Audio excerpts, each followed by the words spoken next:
নমস্কার প্রিয় বন্ধু, আমি সুদীপ্ত বাগ, নিউট্রিশনিস্ট, ফিওনা একাডেমির ফার্স্ট ব্যাচের স্টুডেন্ট এবং ল্যামিনা রিসার্চ সেন্টার এবং কানাডা ইউনিভার্সিটি যৌথ উদ্যোগে ফিওনা একাডেমি তৈরি করেছে এবং এখানে শেখাচ্ছেন master of human nutrition education.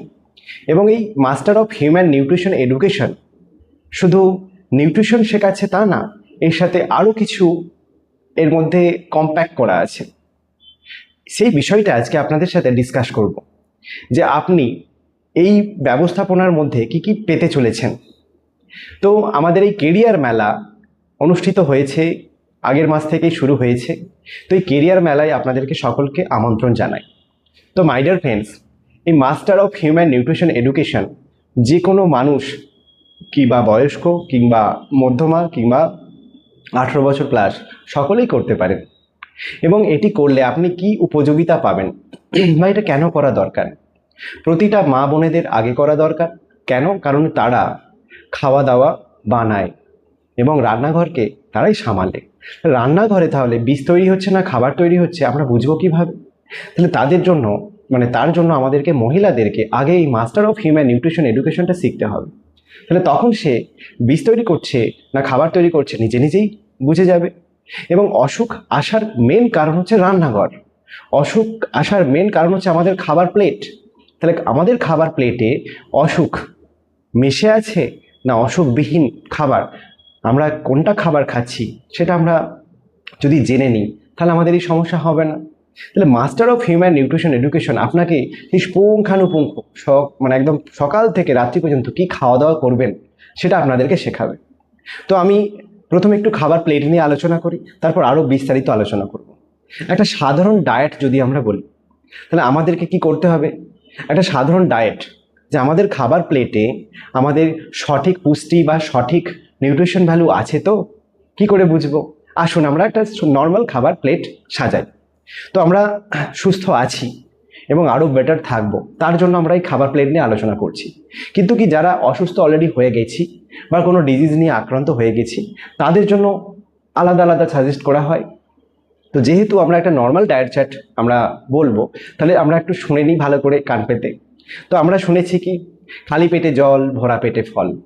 এই ব্যাপারটা এমন একটা মিসআন্ডারস্ট্যান্ডিং হয়ে গেছে যার কারণে আমরা সবাই রোগী হয়ে গেছি। কিন্তু এই ব্যাপারটা অন্য ছিল, কিন্তু সেটা ভুলবশত আমরা প্রবাদ বাক্যে পরিণত করে নিয়েছি। ব্যাপারটা ছিল কি খালি পেটে জল ভর পেট ফল, আর এইটুকুই স্টপ ছিল। কিন্তু যেটা গল্পের ছলে বানানো হয়েছে সেটা কি খালি পেটে জল ভরা পেটে ফল। তাহলে আমরা যদি খালি পেটে জল আর ভরা পেটে ফল খাই তাহলে আমাদেরকে কি এর পরেও আরও লাইন যোগ ছিল, সেটা কিন্তু বলে না, হাস্য কৌতুকের জন্য, যে খালি পেটে জল ভরা পেটে ফল, দলে দলে হসপিটালে চল এবং বল হরি বল ইত্যাদি ইত্যাদি। তো যাই হোক মাই ডিয়ার ফ্রেন্ডস, আমরা নর্মাল যদি একটা খাদ্য তালিকা আমরা জানবো বলি তাহলে আমাদেরকে কি করতে হবে? সকালবেলা ঘুম থেকে উঠে উষ্ণ গরম জল খাওয়াটা খুবই প্রয়োজন। এবং সাথে আমাদের যদি সাইট্রাস জাতীয় ফল যেমন মোসাম্বি, একদম মোসাম্বি, সেটা একটা বা দুটো বা তিনটে আপনার ওয়েট অনুযায়ী বয়স অনুযায়ী আপনি ছিবড়ে সহ খাবেন। তারপর আপনি কি খাবেন? তারপর আপনি মিষ্টি মিষ্টি যে ফল হয় এখন যেমন আম কাঁঠাল অ্যাভেলেবেল, আম কাঁঠাল তরমুজ পেঁপে পাকা পেঁপে খেতে পারেন। তারপর আপনি কি খাবেন পেট ভরে? তারপর আপনি কষাটে, যেগুলো আপনার কষাটে এই যেমন ধরুন হচ্ছে পেয়ারা বা বিভিন্ন রকম দানা শস্য। হ্যাঁ, দানা শস্য যারা কাঁচা কাঁচা খাবেন তারা যদি হজম না করতে পারেন তাহলে কি করবেন? হাফ বয়েল করে নেবেন, একটু গোলমরিচ দিয়ে দেবেন, তাতে করে আর টেস্টি হবে। তাহলে সকালবেলার খাওয়াটা এরকম টাইপের যদি আমরা করি তাহলে আমাদের কি হবে? সকালবেলা এনার্জি একদম ভরপুর আসবে। এবং তার সাথে আমরা একটা গ্রিন মুদি কিভাবে বানাবো? যে কোনো সবুজ পাতার রস আমরা একটা হাফ গ্লাস বা 1 গ্লাস 100 ml পর্যন্ত আমরা সেটা খাবো। এবং সেখানে আমরা কিভাবে বানাবো? যে কোনো পাতাকে প্রথমে আমরা মিক্সিং মেশিনে দিয়ে আমরা ডাস্ট করে নিলাম, তাতে একটু গোলমরিচ, একটু লেবু, একটু আপনার পুদিনা পাতা বা তুলসী পাতা আমরা দিতে পারি টেস্টের জন্য, এবং সেখানে একটু মধু দিতে পারি। এবার বলবেন কি পাতা দাদা? হ্যাঁ, আপনি পালং পাতা দিতে পারেন, লাউ পাতা দিতে পারেন, বা বিভিন্ন যে আমরা সবজি আকারে শাক হিসাবে খাই সে পাতা করতে পারেন। এবং আপনি সেই পাতাকে আগে গরম জলে ধুয়ে শোধন করে নেবেন, কারণ পোকামাকড় বসে তো। তাহলে এটা আমরা করতে পারি। তার সাথে আমরা ডাবের জল খেতে পারি, বা চাল কুমড়োর রস খেতে পারি, বা কুমড়োর রস খেতে পারি, কিংবা আখের রস খেতে পারি। মানে বিভিন্ন রকম আমরা যেন সবুজ অংশ আমরা আমাদের আহার হিসাবে আমরা গ্রিন মুদি খাই। তো এটা হচ্ছে আমাদের সকাল 10টা বেলা বা 11টা বেলা 12টা বেলা পর্যন্ত এটাই চললো। এরপর আমরা দুপুরবেলা যে আহার করব, দুপুরবেলা আমাদের আহারের মধ্যে থাকবে কি? থাকবে শসা, গাজর, বিট বা পেঁয়াজ কুচি কুচি করে কেটে নিয়ে একটা প্লেটে সাজিয়ে নেব, এবং সেই কুচি কুচি করে প্লেটে সাজিয়ে নিয়ে সে তাতে একটু লেবু রস দিয়ে দেওয়া হবে, একটু কাঁচা লঙ্কা দিয়ে দেওয়া হবে কেটে কেটে, একটু আপনার গোলমরিচ দিয়ে দেওয়া হবে। সেই প্লেট আপনার ভর পেট আপনি খাবেন। তারপর একটুখানি আপনার আতপ চালের ভাত আর তার সাথে সবজি সেদ্ধ, যেটা আপনার পছন্দ, এবং সেটাও যেন একটু রিচ বিহীন হয়, তাই না? কারণ রিচ খাবার খেলেই কষ্ট। তাহলে এভাবে দুপুরবেলার আহারটা আমরা করতে পারি। শেষে আপনি একটু টক দই খেতে পারেন, সেখানে পেঁয়াজ, শসা, গাজর কুচি করে দিলেন, দিয়ে তাতে একটু গোলমরিচ দিলেন, দিয়ে একটু লেবু রস দিলেন, ওটা একটা গুড প্রোবায়োটিক হয়ে যাবে, খুব ভালো আপনার লাগবে। তাহলে এভাবে আমরা দুপুরবেলার আহারটা করতে পারি। এবার আমরা বিকেলে আর আশা করি খিদে পাবে না। যদি খিদে পাই শসা, কলা হচ্ছে আমরা খেতে পারি, পেঁপে খেতে পারি। আর যদি না খেতে পাই তাহলে কোনো খবর খেতেই হবে না। এবার সন্ধেবেলা বা রাতে আমরা 8টা-9টার ভেতরে আহার করে নেব। 7টা থেকে 8টা করে নিলে খুব ভালো, কিন্তু আমরা এই সমাজে পারি না, তো 8টা থেকে 9টার মধ্যে করে নেব। সেটা কি?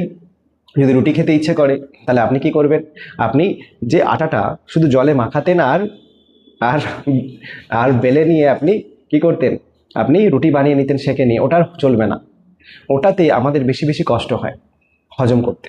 তাহলে আমাদেরকে কি করতে হবে? আমাদেরকে করতে হবে এটাই, যে আপনি সবুজ যে কোনো সবজি, সেটা কুমড়ো হোক, লাউ হোক বা ইত্যাদি বা সবজি, সেগুলোকে আপনি মিক্সচার মেশিনেতে ডাস্ট করে নেবেন। তার সাথে একটু গোলমরিচ, একটু আদা বা বিভিন্ন রকম মশলা দিলেন, দিয়ে সেটাকে আটার সাথে মাখাবেন, এক্সট্রা করে জল প্রয়োজন নেই। ওটা ওই রুটিটাকে আপনি খাবেন সেঁকে নিয়ে, এবং তাতে সবজি, ডাল ইত্যাদি আপনি ব্যবহার করতে পারেন। তাহলে এইভাবে যদি আমরা সকাল থেকে রাত্রি পর্যন্ত খাওয়া দাওয়াটা করি, আর তার সাথে জল মোস্ট ইম্পর্টেন্ট। মানুষের জল ঠিকঠাক পর্যাপ্ত না খেলেও একটা কি হয়? অসুখ। তাহলে জল আমাদের যদি শরীরে কম পড়ে, এই যে বলে না আমাদের 3 ভাগ জল, 1 ভাগ স্থল পৃথিবী, সেরকম শরীরও। তো আমাদের শরীরে 70 থেকে 75 অংশ জল। তাহলে আমরা জলটাও যদি পর্যাপ্ত পরিমাণে না খাই তাহলে আমাদের অসুবিধে। তাহলে আমরা কি করব? খাবার আধ ঘন্টা আগে বা 40 মিনিট আগে, বা খাবার 40 মিনিট পর বা আধ ঘন্টা পর আমরা জল খাবো পরিমাণ মতো। কিন্তু খেতে খেতে জল খাবো না, ওটা একটা বদভ্যাস, হজম হবে না, ডাইজেশন সিস্টেম গড়বড় হয়ে যাবে। তাহলে এভাবে যদি আমরা খাওয়া দাওয়াটা করি, আমরা অনেক সুখে থাকতে পারবো, ভালো থাকতে পারবো। এবার আসছি আমরা আমরা খাবারের প্লেট নিয়ে তো কথা বললাম। আর হ্যাঁ, সিজনাল ফল খাওয়ার চেষ্টা করবেন, সিজনাল সবজি খাওয়ার চেষ্টা করবেন।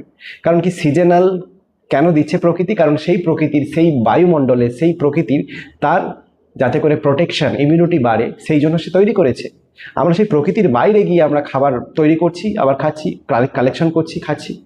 আজকে দেখুন, যে যেই প্রকৃতিতে থাকেন, যে যেই পরিবেশে থাকেন, সেখানে যেই সবজিটা হচ্ছে ওটাই তার জন্য, ওই বায়ুমণ্ডলে, ওই ওয়েদারের জন্য বেটার। ওটা আমরা একটু চেষ্টা করব, তাতে দাম কম হবে।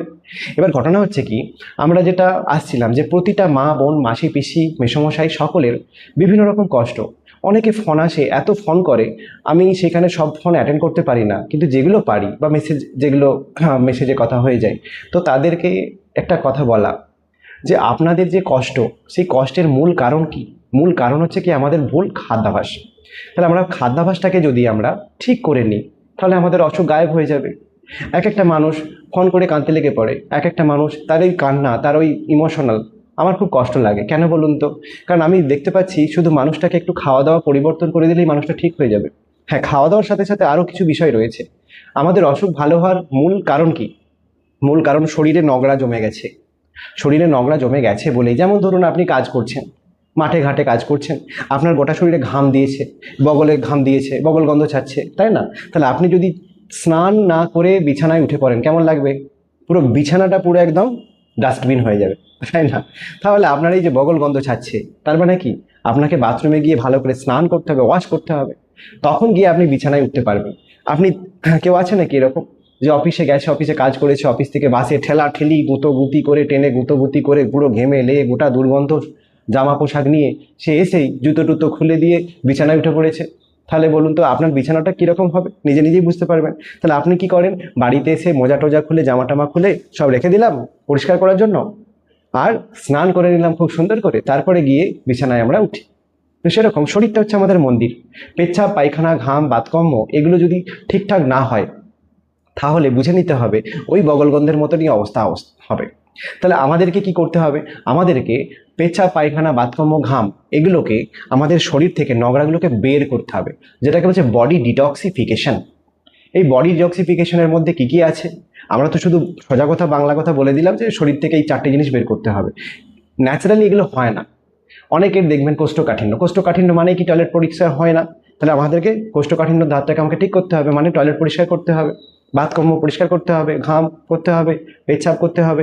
এর সাথে সাথে আমাদের অর্গানে অনেক বিষ জমে গেছে, এই টক্সিনগুলো থেকে থেকে নোংরাগুলো থেকে থেকে বিষাক্ত হয়ে গেছে। তাহলে এই নোংরাগুলো কি কি বা কি বিষ? আমাদের কোলনে বিষ, লিভারে বিষ, স্টোমাকে বিষ, হার্টে বিষ, চেস্টে বিষ, ব্লাডে বিষ, বিভিন্ন জায়গায় সে বিষ হয়ে গিয়ে বিষাক্ষয় হয়ে গিয়ে আমাদের কষ্ট হচ্ছে। সেই কষ্টর নাম কি? যন্ত্রণা। সেই কষ্টর নাম কি? সুগার। সেই কষ্টর নাম কি? আর্থারাইটিস। সেই কষ্টর নাম কি? Sinus problem. সেই কষ্টর নাম কি? মাইগ্রেন। সেই কষ্টর নাম কি? পায়ের তলা জ্বলন করা।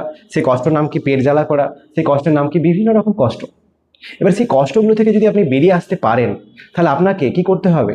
আপনাকে প্রকৃতিকে মেনে নিতে হবে। কারণ প্রকৃতি সে নির্মম, এবং আপনাকে প্রকৃতি ভালোবেসে যত্ন করে সারিয়ে তুলবে। এবার প্রকৃতিকে যদি বলি মানছি না, মানবো না, তাহলে কি হবে? আরো কষ্ট বাড়বে। এই ডাক্তার, ও ডাক্তার, সে ডাক্তার, এই মেডিসিন, সেই মেডিসিন, এই টেস্ট, ওই টেস্ট, আবার ফাইনাল টেস্ট, পি টেস্ট হবে। তাহলে এত কিছু কাণ্ড কারখানা না করে যদি আমি এক মন্ত্রে, এক সূত্রে যদি চলে যেতে চাই, তাহলে কি? তাহলে প্রকৃতির নিয়ম কি? শরীরের বডিকে নোংরা মুক্ত করো, বিষ মুক্ত করো, আর শরীরকে সঠিক খাবার দাও। লাঞ্চের খাবার লাঞ্চকে দাও, হার্টের খাবার হার্টকে দাও, লিভারের খাবার লিভারকে দাও, আমাদের অস্থির খাবার অস্থিকে দাও। তাহলে দেখবেন প্রতিটা ফলের বা প্রতিটা সবজির একটা আকার আছে, আকার। গাজর দেখবেন, আমি কয়েকটা উদাহরণ দিচ্ছি। গাজর দেখবেন চোখের তারার মতো, কাঠবের মাঝামাঝি দেখবেন চোখের তারার মতো। কাজু দেখবে কিডনির মতো, আখরোট দেখবেন ব্রেনের মতো, তাই না? তাহলে ঘটনা হচ্ছে কি, এক একটা সবজি বা এক একটা ফল সে আমাদের অর্গান রিলেটেড মতো। যেমন আম কার মতো? আম হচ্ছে আপনার লিভারের মতো, স্টোমাকের মতো, তাই না? এই যে আপনার হচ্ছে জাম কার মতো? অন্ডকোষের মতো। তাহলে ঘটনা হচ্ছে কি, যে বেশি জাম খাবে তার অন্ডকোষ বা তার সেক্সুয়াল লাইফ অনেক দীর্ঘায়ু হবে, কারণ ওর মধ্যে জিঙ্ক থাকে প্রচুর। তাহলে ঘটনা হচ্ছে কি, আমরা সমস্ত এই প্রকৃতি থেকে যে আহার পাবো ওগুলোই ঔষধ। যে খাবারে ঔষধি গুণ আছে সেটাই আমাদের অর্গানের ঔষধ, আর যে খাবারে ঔষধি গুণ নেই সেটা আমাদের অর্গানের জন্য বিষ। বুঝতে পারছি? যেমন পাউরুটি, biscuit, cake, pizza, burger, chop, বেগনে, জিলাপি, এই যে খাবারগুলো, মিষ্টি, এগুলো কি আমাদের কোন অর্গানের সাথে পরিচয় আছে বলুন তো? কোনো অর্গানের সাথেই পরিচয় নেই। তাহলে এই জিনিসগুলো যখনই ঢোকাচ্ছি তখনই কি হচ্ছে? তখনই আমাদের অর্গান বলছে, লে ও এবার গন্ডগোল পাকাবে। ওরা এবার কি করলো? মন খারাপ করে ফেললো। মন খারাপ করে ফেললো মানে গলা জ্বালা, গ্যাস অ্যাসিডিটি মানেই এবার কি? এবার বুঝতে পারছেন? ঠেলা সামলান, হাঁটু যন্ত্রণা, মাথা যন্ত্রণা, বিভিন্ন যন্ত্রণা, পেট ধরে বসে আছে, কনকন করছে। তাহলে এই জিনিসগুলো এক চুটকিতে কমে যাবে শুধুমাত্র বডি ডিটক্সিফিকেশন করানো। আর আমাদের যে সমস্ত অর্গান, তারা তো খুব যত্ন সহকারে আপনাকে প্রোটেক্ট করছে, তাকে সেই অর্গান অনুযায়ী খাবার দিয়ে দেওয়া। যেমন ব্লাড, অনেক মহিলা মা বোনেদের, মা মাসিদের, তাদের কি হয়? সবসময় হিমোগ্লোবিন কমতেছে, হিমোগ্লোবিন আর বাড়ে না। মানে তাদেরকে কি করতে হবে? বেশি বেশি গ্রিন জুস খেতে হবে। গ্রিন জুস একটা রক্তের মা। কেন রক্তের মা? সহজ কথায় বুঝিয়ে দিচ্ছি। এনার্জি কখনো ডিস্ট্রয় হয় না। সূর্য থেকে এনার্জি গাছের পাতায় পড়ে, আর গাছের পাতা সে ক্লোরোফিল, মানে যেটা আছে সালোক সংশ্লেষের মাধ্যমে ক্লোরোফিল আছে। ছোটবেলায় পড়েছিলাম, আধো আধো মনে আছে, অত বিস্তারিত জানি না, আপনি ভালো করে পড়ে নেবেন। তাহলে গাছের পাতা সে এনার্জি কি করে? খাদ্য তৈরি করে সে বেঁচে থাকে। আর সেই গাছের পাতার মধ্যে থাকে ক্লোরোফিল, আর সেই ক্লোরোফিলের ছেলে হচ্ছে হিমোগ্লোবিন, আর হিমোগ্লোবিনের ছেলে হচ্ছে রক্ত, ব্লাড। তাহলে সোজা কথা, সূর্য কি করেছে? আমাদের ব্লাডকে সে ডিরেক্টলি ভিটামিন ডি দিচ্ছে, আবার ইনডিরেক্টলি গাছের পাতা রসের মাধ্যমে হিমোগ্লোবিন ক্রিয়েট করে রক্তকে বাড়াচ্ছে। এবার আমরা না সূর্যে রোদে দাঁড়াই, আবার না সবুজ পাতার রস খাই, এবার ঠেলা সামালান। তাহলে ঘটনা হচ্ছে কি, যে মা বোনেদের ব্লাড কম, তারা বেশি বেশি করে সবুজ পাতার রস খান। সে বলছে অ্যাস্টেনি গন্ধ, ও খাওয়া যায় নাকি? তাহলে তাদের কি হবে? আস্তে আস্তে দুর্বলতা হয়ে যাবে, বেশি বেশি ফর্সা লাগবে দেখতে, রক্ত কম, ভাববেন না যে ফর্সা মানেই খুব সুন্দর ব্যক্তি, ফর্সা যত বেশি বেশি ফর্সা তার মানে রক্ত কম। খেয়াল করে দেখো, হ্যাঁ ফর্সা মানুষ আছে, কিন্তু কালো ফর্সা নিয়ে আমাদের কাজ নেই। আমাদের কাজ তার হিমোগ্লোবিন লেভেল কত। হ্যাঁ, প্রতি মাসে তার কিছু ব্লাড ডিস্ট্রয় হয়ে যায়, নষ্ট হয়ে যায়, সেটা আমাদের প্রকৃতির নিয়মে বেরিয়েও যায় মৃত কোষ হিসাবে, সেখান দিয়ে একটা ব্লিডিং হয়। তাহলে আমরা যদি মনে করি রক্তকে সবসময় কন্ট্রোলে রাখবো, বাড়াবো, তাহলে আমাদের সবুজ পাতার রস বেশি বেশি খেতে হবে, গ্রিন জুস বেশি বেশি খেতে হবে, তাহলেই আমাদের রক্ত লেভেলে চলে আসবে। আয়রন ট্যাবলেট বা বিভিন্ন রকম এগুলো তো এমার্জেন্সিতে দেওয়া হয়, এমার্জেন্সিতে, কিন্তু সাধারণ অবস্থার কথা আমরা বলছি। তাহলে এরকমই আমি আজকে সুস্থতার বা হেলথের বিষয় নিয়ে যে কটা কথা বললাম, এর সাথে সাথে আমি এবার ওয়েলথের কথা বলি। আজকে একটা ছেলে, সে বেকার, নিজেকে ঘোষণা করে দিয়েছে যে আজকে ওই সরকার বা এই সরকার আমাকে কেউ চাকরি দিচ্ছে না। দেখুন, একটা সিম্পল কথা বলি, আমি যদি আমার নিজের কাজটা করে নিই, আপনি যদি আপনার নিজের কাজটা করে নেন, তাহলে দেখবেন সেই দেশ সব থেকে বড় উন্নত হয়েছে। আমি সবসময় ওর চর্চা করে যাচ্ছি, আমি তার চর্চা করে যাচ্ছি, আর আমি নিজের কাজটা করছি না। তাহলে আমাকে নিজের কাজটা আমাকে করে নিতে হবে। Fiona academy lamina research centre আপনাকে সেই নিজের কাজটাই শিখিয়ে দিচ্ছে। আপনাকে বলছে যে আপনি বেকার নন, আপনি একটা মহান মানুষ, আপনি একটা ডায়মন্ড, আপনি একটা হিরে, আপনি একটা গোল্ড। কি করে প্রমাণ করবেন? তাহলে আগে আমাকে শিখে নিতে হবে সুস্থ থাকাটা। আগে আমাকে শিখে নিতে হবে পরিবারের মানুষজনকে নিরোগ রাখা, ডিজিজ ফ্রি রাখা। তাহলে সে সেটা শেখাচ্ছে। সেই শেখা অনুযায়ী আমরা যদি দেখুন, আমরা সবাই ইকোনমিক চক্রে একটা পড়ে আছি। পয়সা নেই, টাকা নেই। টাকা নেই কেন? সে কাজ করতে পারে না। কাজ নেই কেন? সে অসুস্থ। অসুস্থ দু রকমের হয়, একটা দিমাগি অসুস্থ আর একটা বডি অসুস্থ। আমি এতক্ষণ যেটা বললাম সেটা বডির অসুস্থর কথা বললাম, এবার দিমাগি অসুস্থটাও বলবো। এবার ঘটনা হচ্ছে কি, যেই ছেলেটা, যেই মেয়েটা বা যেই মানুষটা সে বলছে নিজে বেকার, আমি ঘোষণা করে দিয়েছি বেকার, চাকরি নেই, কাজ নেই, সেই মানুষটাকে ফিওনা একাডেমি কেরিয়ার মেলার মাধ্যমে তাকে কেরিয়ার অপরচুনিটি দিচ্ছে যে তুমি বাবা তোমার পরিবারটাকে নিজের হাতে আগে সুস্থ করে ফেলো। তাহলে তোমার বাবাকে সুস্থ করো, মাকে করো, ঠাকুমা করে, দিদিকে করো, সবাইকে তুমি সুস্থ করে দাও এবং নিজেও সুস্থ থাকো। এবার এই ব্যাপারটা যখন তোমার পরিবারেতে ঘটে যাবে, তখন তুমি আরেকজনকে সেম জিনিসটাই করবে তো। আর যখন সেম তার কষ্টটা কমিয়ে দেবে, তোমাকে পয়সা দেবে। এবার আমি আইন কানুনের দিকগুলো আমি পরে আসছি। আজকে একটা এমবিবিএস ডক্টর, সে কি করেছে? সে নিজের একটা শিক্ষা শিখেছে, শিখে অন্য একটা মানুষকে সে তার কষ্ট কমিয়ে দিয়েছে, সেই জন্যই তো তার নাম, যশ, টাকা পয়সা। সেম জিনিস, সে মেডিসিন দিয়ে মানুষকে উপকার দিচ্ছে। আমরা কি দিচ্ছি? আমরা গাছের প্রকৃতির আহার, আম, জাম, কাঁঠাল ইত্যাদি, তাই তো? তাহলে একটা মানুষ যদি শিক্ষাটা শিখে নেয়, আর একটা মানুষকে সে উপযোগিতা দেয় এবং নিজের পরিবারটা উপযোগিতা পায়, তখনই তার আসবে অর্থ। আর যখনই অর্থ আসবে, তখনই এবার নাম, যশ সব কিছু ফিরে পাবে সে, তখনই তার মূল্য অনেক দাঁড়াবে। এবার ঘটনা হচ্ছে কি, আমরা এটা এক কথায় মেনে নিতে পারছি না কেন? হয়তো এটা ভুয়ো এরকম টাইপের লাগছে। আজকে যদি ভুয়োই হয়, মেনে নিলাম ভুয়ো। আচ্ছা, আপনার যদি এডুকেশনটা নিয়ে ভুয়োই লাগে, যদি মনে হয় এটা বাজে জিনিস, তাই লাগে, আচ্ছা, আপনি তো বিভিন্ন এলআইসি পলিসি থেকে শুরু করে বিভিন্ন রকম কনসেপ্ট মার্কেটে ঘুরে বেড়াচ্ছে, সেখানে তো সব টাকা ঢেলে দিয়ে বসে আছেন, কিছু তো পাননি ঘুরে। তাহলে এখানে যদি খাবারটা কি খাবো সেটা শিখে নিয়ে যদি আমি সুস্থ হতে পারি, নিরোগ হতে পারি, তাহলে এটাই তো সব থেকে বড় পাওনা। আপনি দিয়েছেন 1 টাকা, আপনি বেনিফিটও পেয়েছেন 5 টাকার, তখন কি হবে? আর মনে হবে ভুয়ো? ওটাই মনে হবে সত্যি। পৃথিবীতে সত্যি মিথ্যা বলে কিছু নেই। জো জিতা ওই সিকান্দার, জো জিতা ওই সিকান্দার। কিছুদিন আগে একটা অন্য পার্টি ছিল, আজকে অন্য পার্টি এসেছে, তার মানে যে জিতেছে ওই সিকান্দার, ওই মুখ্যমন্ত্রী, ওই সব কিছু।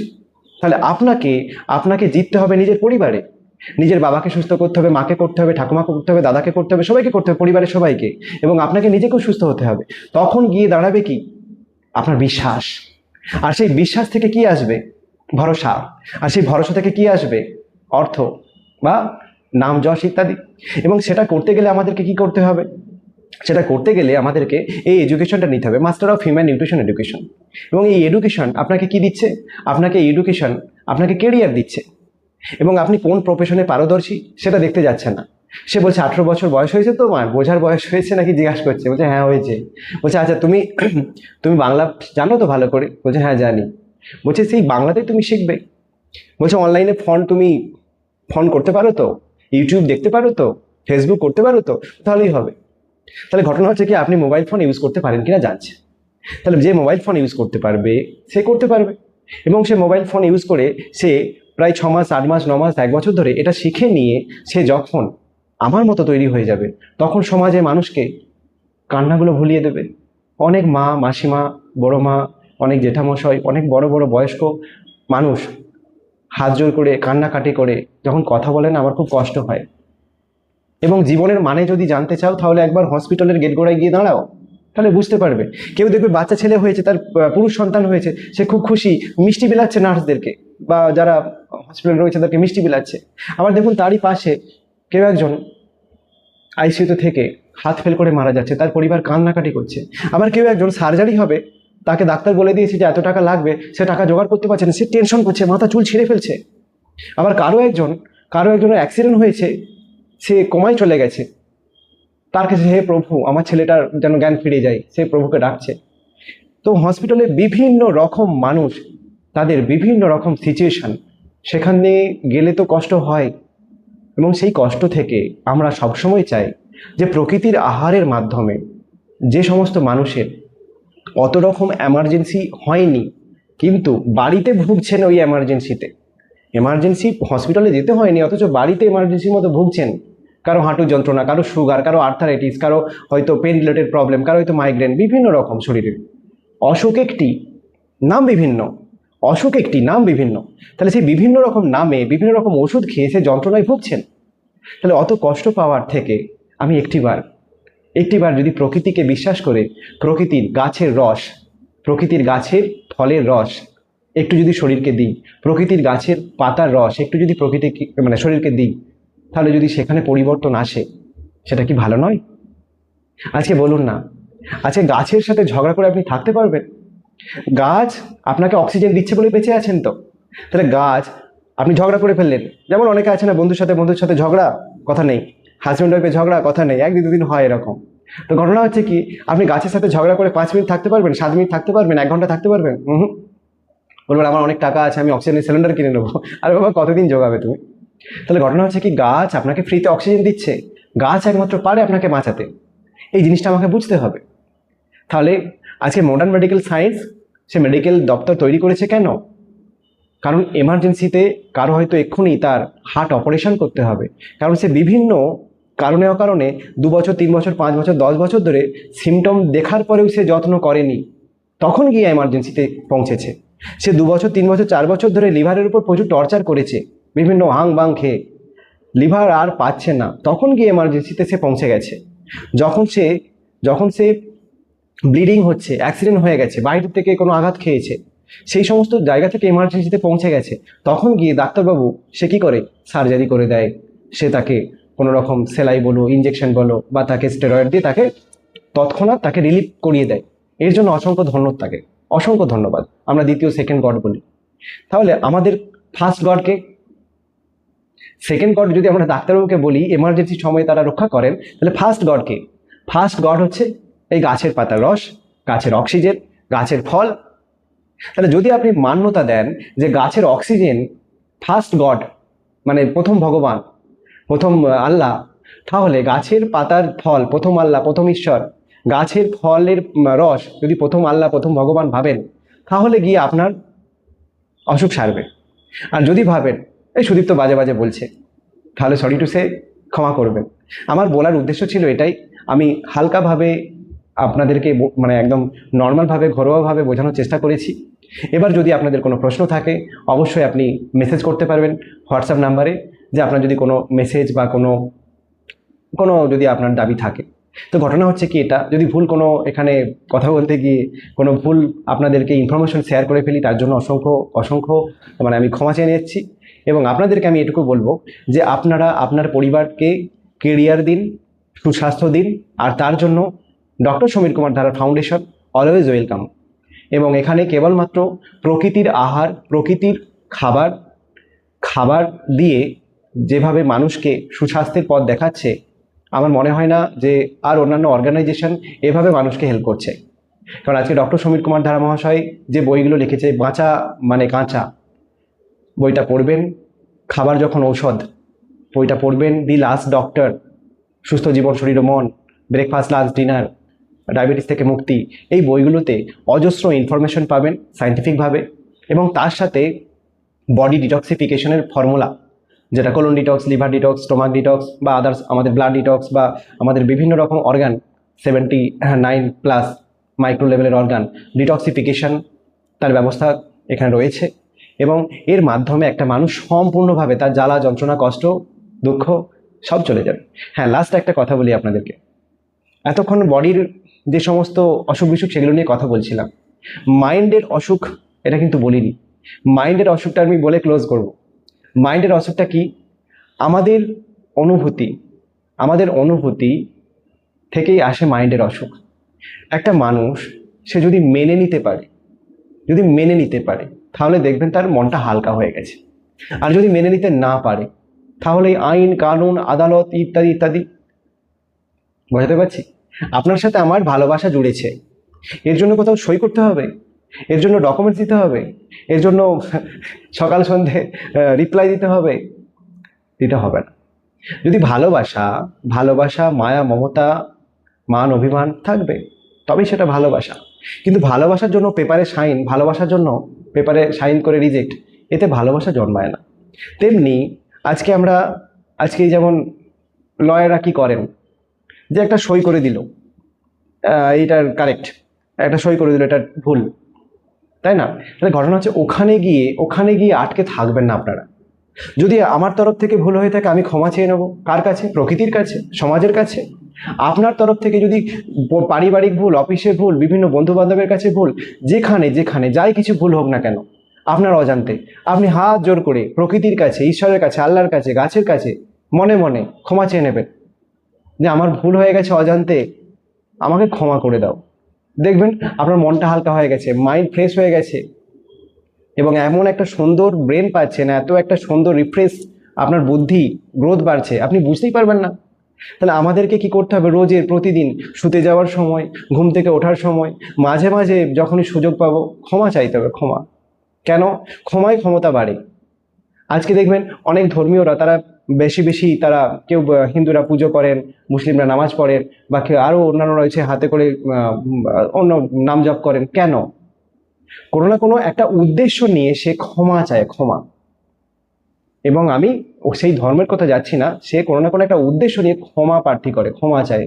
এই ক্ষমাটাই মন্ত্র, এই ক্ষমাটাই সেবা, এই ক্ষমাটাই স্বাধীনতা।